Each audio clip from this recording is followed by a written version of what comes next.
नमस्कार दोस्तों, आप सभी का स्वागत है अपने YouTube channel math golden education पर। मैं हूं मुकेश कुमार, लेकर आया हूं स्क्वायर रूट शॉर्ट ट्रिक, वर्गमूल निकालने का शॉर्ट ट्रिक।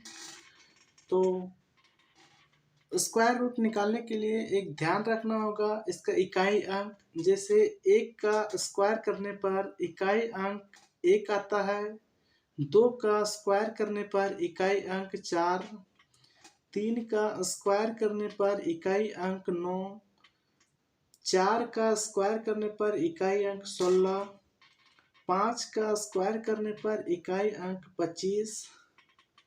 तो इकाई अंक मेरा यहाँ 6 हो गया, यहाँ 5 का इकाई अंक हो गया 5, 6 का स्क्वायर करने पर 36, लेकिन इकाई अंक मेरा 6, 7 का स्क्वायर करने पर 49, इकाई अंक मेरा 9, 8 का स्क्वायर करने पर 64, लेकिन इकाई अंक मेरे 4, 9 का स्क्वायर करने पर 81 होता है, इकाई अंक मेरा 1। तो हम क्वेश्चन लेते हैं इससे रिलेटेड। क्वेश्चन है मेरा रूट अंडर 1764। तो इसका सबसे पहले हम 2 डिजिट को एक साथ लेंगे।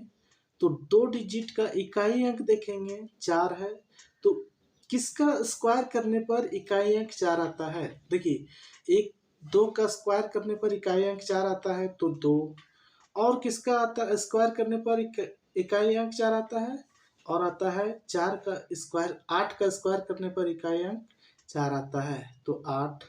अब बच गए यहाँ 17। 17 तो पूर्ण वर्गमूल नहीं है, तो इससे कम जाएंगे। 16, 16 तो पूर्ण वर्गमूल है, तो 16 का वर्गमूल होता है 4, तो दोनों में 4 4।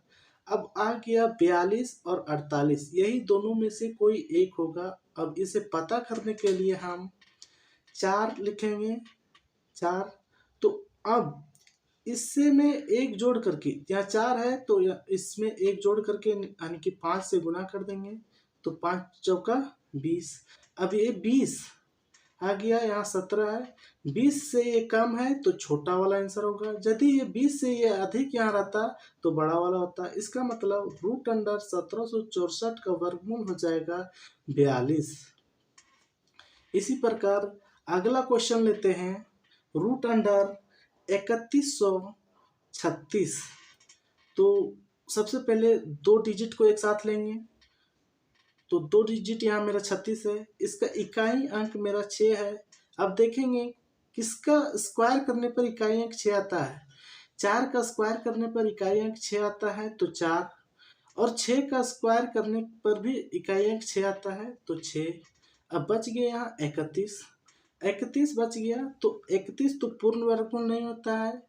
30 इससे कम देखेंगे तो 30 भी नहीं है, इससे और पीछे जाएंगे तो 25 है।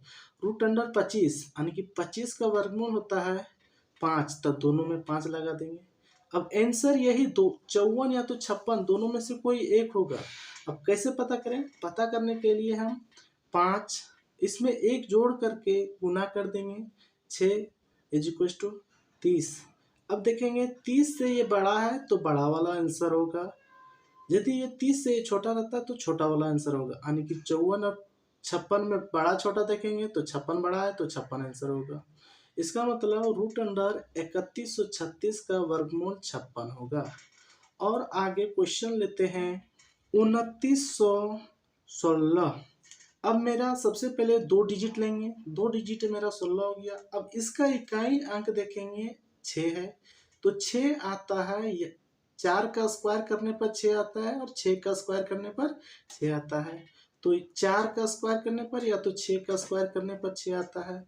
अब बच गया 29, 29 बच गया। इसका ये तो पूर्ण वर्गमूल नहीं है, तो इससे पीछे जाएंगे तो 25 है पूर्ण वर्गमूल, 25 का वर्गमूल होता है 5, तो दोनों में 5 5 लगा दिए।